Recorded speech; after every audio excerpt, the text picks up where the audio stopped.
Chers apprenants, en cette période de confinement, le gouvernement, à travers les ministères sectoriels de l'éducation et de la formation, vous invite à suivre vos enseignants dans des séances de rappel de cours, exercices et devoirs, matière par matière, sous la supervision pédagogique des directeurs d'enseignement et des inspecteurs spécialisés dans leur discipline. Bonjour chers élèves. Dans le cadre de la continuité pédagogique, l'État a pensé au cours sur les médias pour vous aider à reviser. Professora d'espagnol. Inspecteur chargé de physique-chimie. Today, we are going to start our first session of revision. Vous aurez à suivre attentivement. À partir de leur poste téléviseur, il y en a qui nous suivent à partir de leur radio. Si vous êtes prêts, nous allons commencer. La valeur réelle de la philosophie. Il y a certaines erreurs que vous commettez dans ce type d'exercice. Ces rappels de cours sont mis à votre disposition à travers les radios, les télévisions et les applications web. En cette période de Covid-19, suivez les cours, faites vos exercices et continuez d'apprendre vos leçons en attendant le retour à l'école.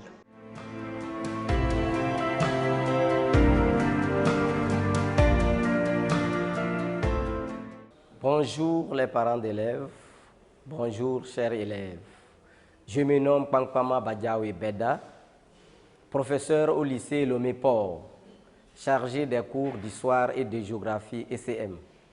Nous allons faire un cours de révision de la classe des premières A, C4 et D.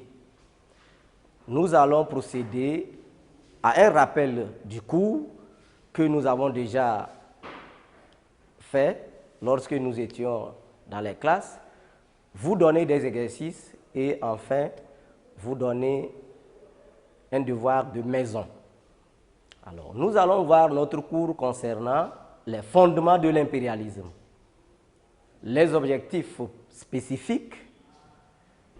À la fin de ce cours, je dois être capable de définir l'impérialisme, d'expliquer les causes ou les fondements de l'impérialisme, de citer les partisans et les adversaires de l'impérialisme, et enfin d'évoquer les arguments, c'est-à-dire les points de vue des partisans et des adversaires de l'impérialisme. Nous allons procéder d'abord à la révision, parce que nous avons déjà fait le cours avant d'arriver au fondement, un cours qui portait sur la révolution industrielle. Alors la première question, quelles ont été les conséquences de la révolution industrielle? Voilà la question. Réfléchissez, répondez-moi à cette question. Quelles ont été les conséquences de la révolution industrielle? Sur le plan économique, sur le plan social et sur le plan politique. Voilà la question. Quelques secondes, vous allez me donner la réponse. J'espère que vous allez trouver parce que vous avez déjà le cours. La réponse, sur le plan économique, il y a eu le développement de l'agriculture, de l'industrie, entraînant l'augmentation de la production et du commerce. Voilà la conséquence sur le plan économique. Sur le plan social, on a assisté à la naissance de deux classes sociales opposées, la bourgeoisie et le prolétariat qui s'affrontent. Et sur le plan politique, il y a la naissance de l'impérialisme. Voilà les réponses à cette question. Vous avez suivi et j'espère que vous avez trouvé également les réponses. Vous les avez trouvées. Nous allons procéder à l'analyse d'un texte. Pour ceux qui nous suivent sur les radios, je vais lire le texte et vous allez écouter. Mais ceux qui suivent sur la télé, vous allez me suivre au fur et à mesure que je lis le texte. Texte. Après la révolution industrielle, l'Europe devient très puissante sur le plan économique. Elle avait besoin de débouchés de matières premières pour sa puissante industrie. Elle développe alors une politique impérialiste et se tourne vers d'autres continents. Voilà, le texte lit. Ce texte est anonyme, c'est-à-dire qu'il n'y a pas d'auteur. C'est un morceau de texte, donc. On va décortiquer ce texte ou l'exploiter à fond par certaines questions. Qu'est-ce que la révolution industrielle? Vous me suivez?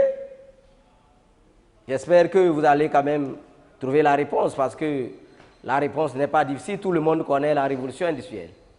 La réponse, la révolution industrielle est le changement profond que l'Europe a connu grâce à l'utilisation de nouvelles sources d'énergie comme la rouille, le pétrole et l'énergie. Une autre question. D'après le texte, quelle était la situation économique de l'Europe après la révolution industrielle?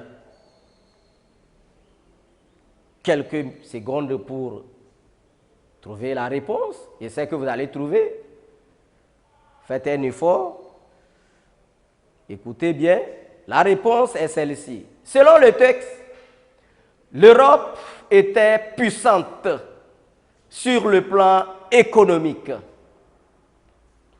Elle avait besoin de débouchés et elle manquait de matières premières.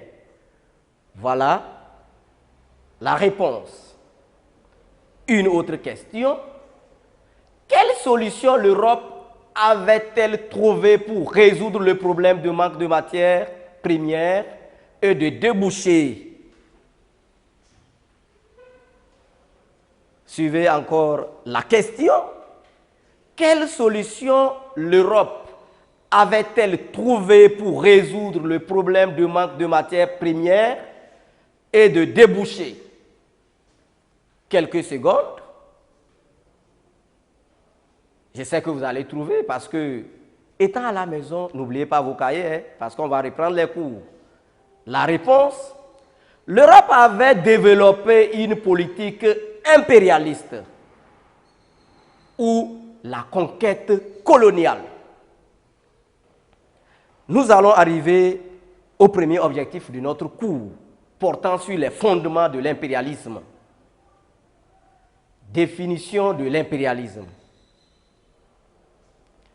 L'impérialisme est une doctrine politique qui préconise la domination économique, politique et idéologique des peuples les plus forts sur les peuples les plus faibles ou mal organisés.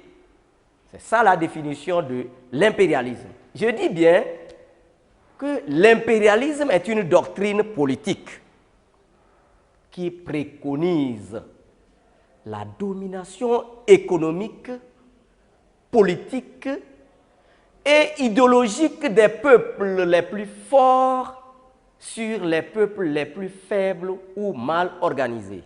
Et vous savez, l'Europe qui se sentait déjà plus forte et plus puissante est arrivée en Afrique pour trouver des colonies. C'est-à-dire, l'Europe trouvait que l'Afrique était faible. Je dis bien la domination des plus forts sur les plus faibles ou mal organisés. Donc, ils trouvaient que nous étions mal organisés et nous étions faibles. Il fallait venir donc nous coloniser. Nous allons passer à une deuxième activité. Cette deuxième activité est une carte des colonies européennes. Ceux qui nous suivent sur les radios, vous n'allez pas voir la carte, mais à la télé, vous le verrez. Vous allez voir cette carte. Alors, je vais quand même vous citer les différentes colonies. L'Allemagne avait des colonies en Afrique. Donc, les colonies allemandes en Afrique sont, en commençant par notre pays, le Togo, qui était une colonie allemande, le Cameroun, le sud-est africain, c'est-à-dire la Namibie, et le Tanganyika.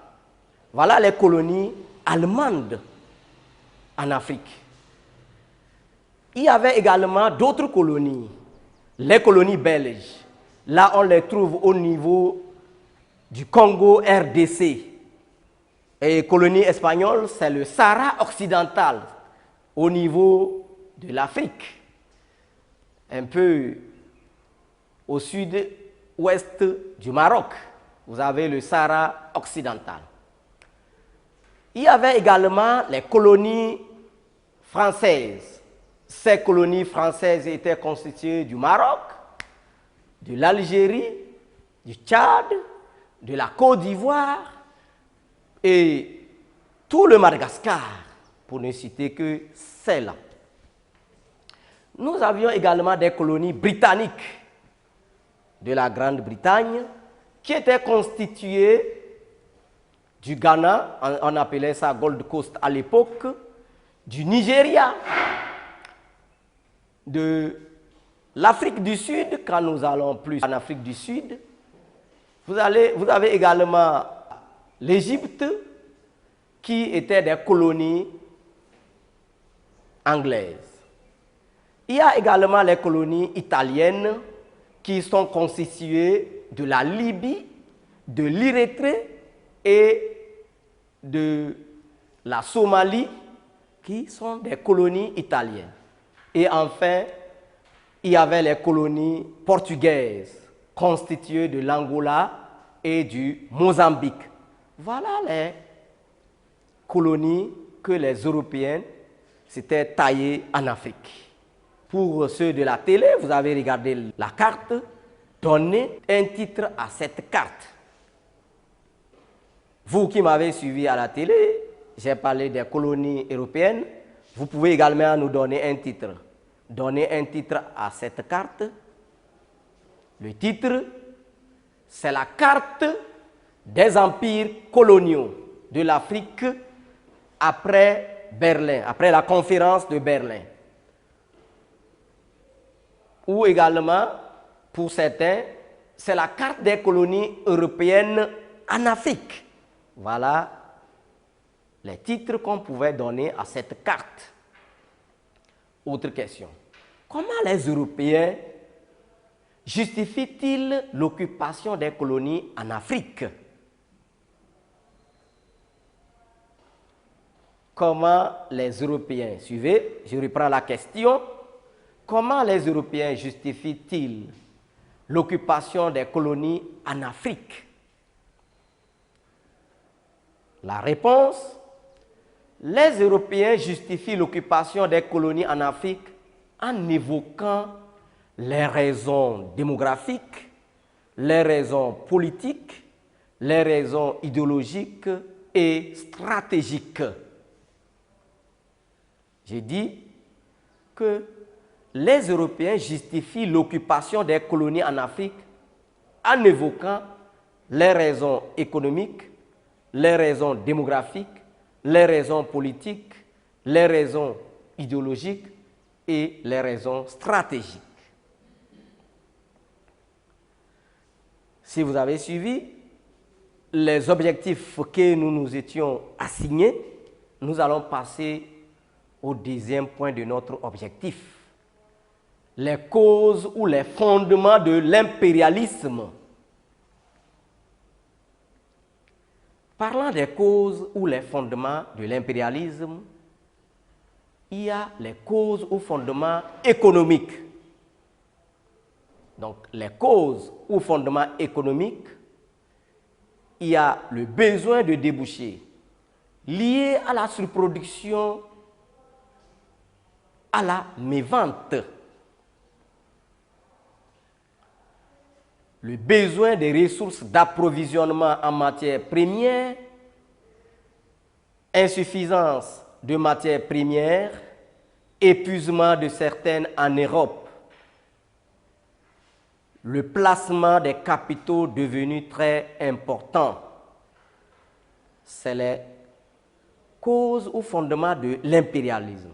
Donc, je reprends en disant que les causes ou les fondements de l'impérialisme sur le plan économique étaient le besoin de débouchés lié à la surproduction à la mévente.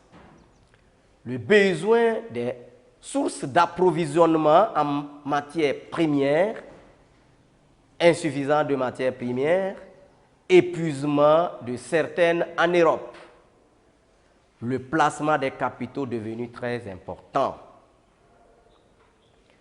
Deuxième cause ou fondement, c'est les causes ou fondements démographiques. Ça, nous sommes en train de citer et d'expliquer les causes ou les fondements de l'impérialisme. Donc, les causes ou fondements démographiques, on a l'augmentation rapide de la population. Cette augmentation de la population européenne est liée au progrès de la médecine. J'ai dit que l'augmentation rapide de la population, qui est une augmentation liée au progrès de la médecine, est une cause ou un fondement démographique. Il y a encore d'autres causes démographiques. La recherche de l'espace vital, c'est ce qui explique les migrations européennes vers l'Afrique du Sud, l'Australie, la Nouvelle-Zélande, la Nouvelle-Guinée, la Rhodésie et l'Algérie.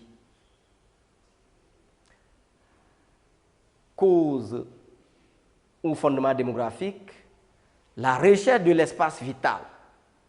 C'est ce qui explique les migrations européennes vers l'Afrique du Sud, l'Australie, la Nouvelle-Zélande, la Nouvelle-Guinée, la Rhodésie et l'Algérie. Troisième cause de l'impérialisme ou fondement de l'impérialisme, c'est les causes ou fondements politiques. Les causes ou fondements politiques. C'est la recherche de prestige ou de grandeur. Certains Européens tenant de l'expansion coloniale comme Jules Ferry, Kipling, ont soutenu cette course à la conquête coloniale. Les causes ou fondements politiques, c'est la recherche, c'est la réponse ou l'explication des causes ou fondements politiques. C'est la recherche de prestige ou de grandeur. Certains Européens tenant de l'expansion coloniale comme Jules Ferry, Kipling, ont soutenu cette course à la conquête coloniale. Ainsi, Jules Ferry déclarait « Rayonner sans agir, sans se mêler aux affaires du monde, pour une grande nation, c'est abdiquer. » Pour Jules Ferry, on ne peut pas exprimer sa grandeur ou sa force sans posséder les colonies. Si on ne possède pas des colonies, ça veut dire qu'on se dérobe de sa grandeur, de sa puissance. Kipling, pour sa part, affirmait « L'expansion coloniale est la lutte où s'affirme la supériorité de la nation anglaise. » Kipling veut dire que la puissance anglaise se trouve dans la conquête des colonies. Voilà. Nous allons évoquer d'autres causes, les causes ou fondements idéologiques. Cause ou fondement idéologique, le devoir d'apporter la vraie civilisation au peuple jugé primitif ou inférieur, barbare et animiste.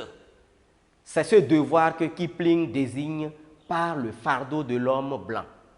Ce devoir est aussi désigné sous le nom de théorie de 3C. Les 3C, civilisés, colonisés, christianisés. J'ai dit que concernant les fondements idéologiques,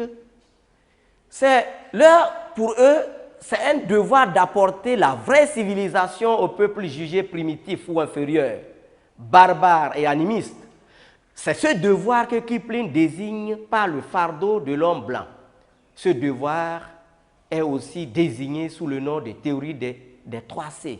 Civiliser, c'est-à-dire, il pense nous apporter les bonnes manières.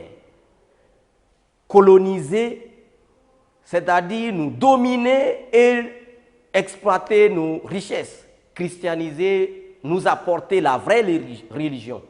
Tout se passait comme l'Afrique n'avait pas sa religion ou sa civilisation. Voilà comment les Européens nous ont mis au bas de l'échelle. Pour eux, nous sommes inférieurs, nous sommes barbares, nous sommes des animistes. Il faut nous apporter la civilisation. Mais je me demande quelle civilisation? Est-ce qu'eux-mêmes avaient fini de se civiliser avant de penser à nous civiliser? Autre cause ou fondement stratégique. Donc, les causes ou fondements stratégiques.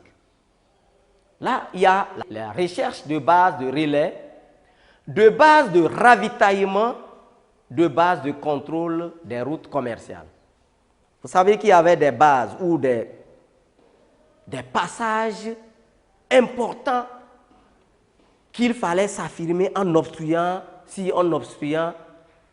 ces passages. Ici, nous allons prendre l'exemple des détroits, les canaux, les îles. Photo de détroit de Gibraltar et le détroit de Turc.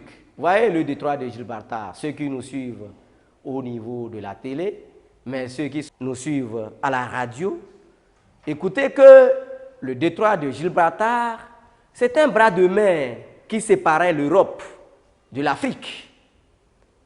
Et ceux qui sont à la télé, vous voyez, c'est un bras de mer qui sépare la mer Méditerranée à l'océan Atlantique. Et le détroit de Turquie également, c'est au niveau de la Turquie. C'était des canaux où ces canaux étaient importants parce que c'est par ça qu'ils devaient devenir supérieurs sur le commerce international. Activité 3. Question. L'opinion européenne était-elle unanime sur la politique impérialiste? J'ai dit bien si l'opinion européenne était-elle unanime sur la politique impérialiste? Quelques secondes pour répondre à cette question parce que vous avez suivi. La réponse, non. Elle n'était pas unanime. Il y avait d'un côté les partisans et de l'autre les adversaires de l'impérialisme. Ça veut dire que les Européens même ne s'entendaient pas sur la conquête coloniale. Pour certains, c'était bénéfique. Pour d'autres, ce n'était pas bien de faire la conquête coloniale. Voilà, il y avait eu donc deux tendances, les partisans et les adversaires. Ainsi, l'Europe n'était pas unanime. Autre question. À partir de la liste des noms suivants, range dans un tableau les partisans et les adversaires de l'impérialisme. Je reprends. À partir de la liste des noms suivants, range dans un tableau les partisans et les adversaires de l'impérialisme. Ne vous gênez pas, je vais vous aider à ranger ça, même ceux qui nous suivent sur la radio. Voilà, ces impérialistes, je les cite, Jules Ferry, Chamberlain, Léopold II, Disraeli, Kipling, Eugène Étienne, Leroy Beaulieu, Cécile Rhodes, Marchand, Gallieni, Albert Sarraut, Kistner, Georges Clemenceau, de Broglie, Paul Déroulède, Gladstone, Anatole France, Jean Jaurès. Je reprends, suivez attentivement pour pouvoir les classer. C'est les impérialistes. Donc, pour ceux qui viennent de nous capter, je suis en train de citer les noms des impérialistes. J'ai dit à partir de la liste des noms suivants, range dans un tableau les partisans et les adversaires de l'impérialisme. La liste que je vais donner comporte les partisans et les adversaires de l'impérialisme. Je les cite: Jules Ferry, Chamberlain, Léopold II, Disraeli, Kipling, Eugène Étienne, Leroy-Beaulieu, Cécile Rhodes, Marchand, Gallieni, Albert Sarraut, Kittner, Georges Clemenceau, de Broglie, Paul Déroulède, Gladstone, Anatole France, Jean Jaurès. Voilà la liste des partisans et des adversaires de l'impérialisme. On va les classer dans un tableau. Pour ceux qui nous suivent sur la télé, vous allez voir, on a mis partisans de l'impérialisme et adversaires de l'impérialisme. Pour ceux de la radio, je vous cite d'abord les partisans de l'impérialisme. Voilà la liste des partisans de l'impérialisme. Ceux qui prônaient pour la conquête coloniale, c'est-à-dire les impérialistes. Jules Ferry, Chamberlain, Léopold II, Disraeli, Kipling, Eugène Étienne, Leroy-Beaulieu, Cécile Rhodes, Marchand, Gallieni, Albert Sarraut, Kistner. C'est la liste des partisans de l'impérialisme. Je reprends cette liste. Liste des partisans de l'impérialisme. Jules Ferry, Chamberlain, Léopold II, Disraeli, Kipling, Eugène Étienne, Leroy-Beaulieu, Cécile Rhodes, Marchand, Gallieni, Albert Sarraut, Kistner. C'est la liste des partisans de l'impérialisme. Maintenant, je vais vous donner la liste des adversaires de l'impérialisme. Ces adversaires de l'impérialisme sont Georges Clemenceau, de Broglie, Paul Déroulède, Gladstone, Anatole France, Jean Jaurès.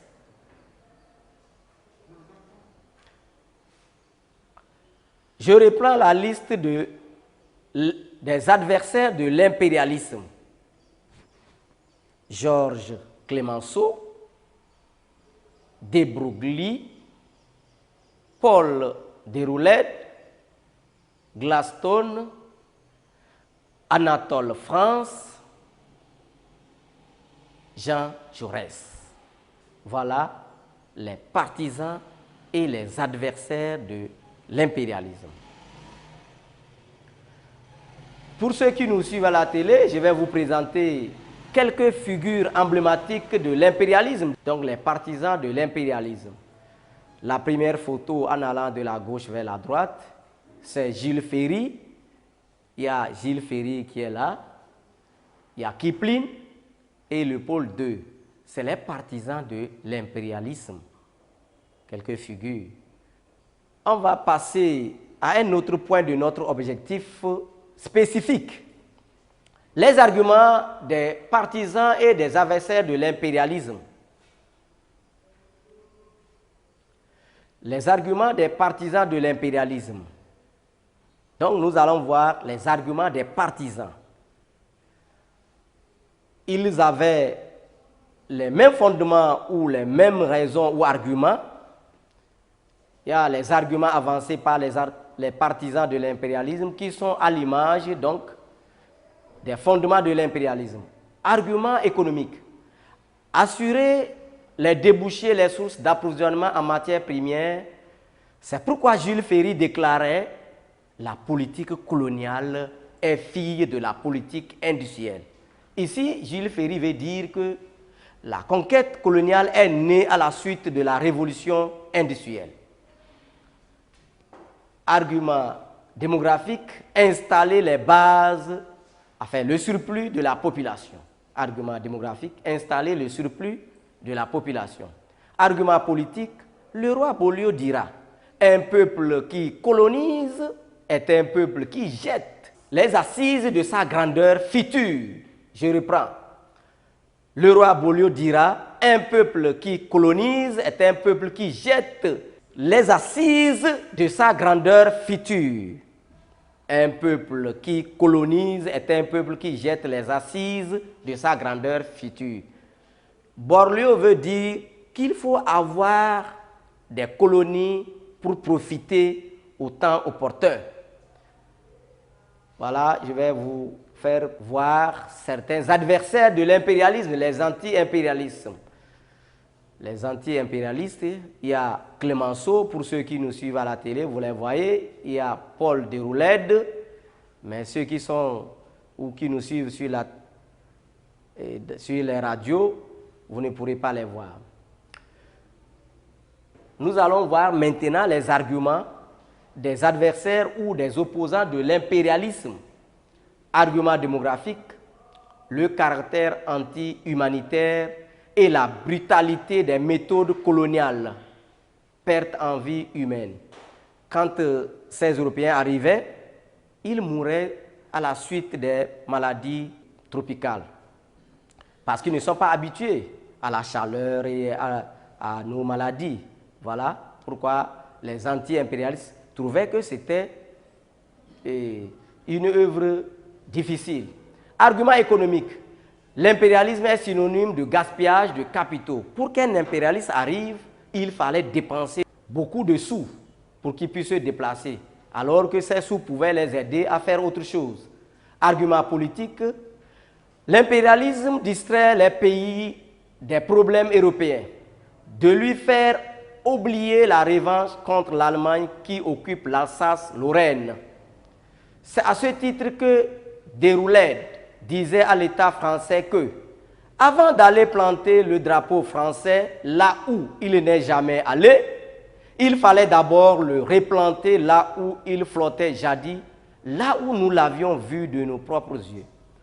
Ils ont des problèmes qui les concernent en Europe, même la colonie ou certains territoires que d'autres ont récupérés. Au lieu de récupérer ces territoires, ils cherchaient à aller prendre d'autres colonies, que ce n'est pas normal. Il y avait le problème d'Alsace-Lorraine qui était là et qui devait récupérer. Récapitulation, synthèse. Les arguments avancés par les partisans et les adversaires, c'est-à-dire les opposants de l'impérialisme, sont d'ordre économique, politique, idéologique et moraux. Je vous avais dit qu'à la fin de la révision, je vais vous donner un devoir de maison. Le devoir de maison. Première question, définir l'impérialisme. Si vous avez bien suivi, vous pourrez définir facilement l'impérialisme. 2. Énumère les fondements de l'impérialisme. Troisième question. Pas des arguments montrent que l'opinion européenne n'était pas unanime sur la politique impérialiste. Je reprends le devoir de maison. Définir l'impérialisme. Première question. Deuxième question.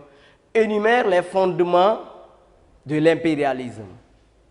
Troisième question. Par des arguments montre que l'opinion européenne n'était pas unanime sur la politique impérialiste. S'il faut vous donner un conseil, il faut dire que le cours du soir n'est pas difficile comme vous le pensez. Vous devez vous approprier le cours d'abord. Vous devez apprendre sérieusement les cours que de faire seulement les par cœur. Il y a également certains qui pensent qu'au niveau de l'histoire, les cartes sont à négliger. Ils n'apprennent pas également les cartes et quand on demande une carte, c'est difficile. Donc il faut vraiment réviser bien le cours, apprendre également les cartes et ne pas se fier aux dates. Les gens parlent de dates qui font problème au niveau de l'histoire. Non. Seulement vous lisez les annales, vous bichez seulement les annales sans vouloir comprendre le cours. L'essentiel, c'est de comprendre d'abord le cours, de vous l'approprier. Mais néanmoins, il y a certains élèves qui s'en sortent, qui ont de très bonnes notes. Et bon, c'est bien. Je vous souhaite bonne chance.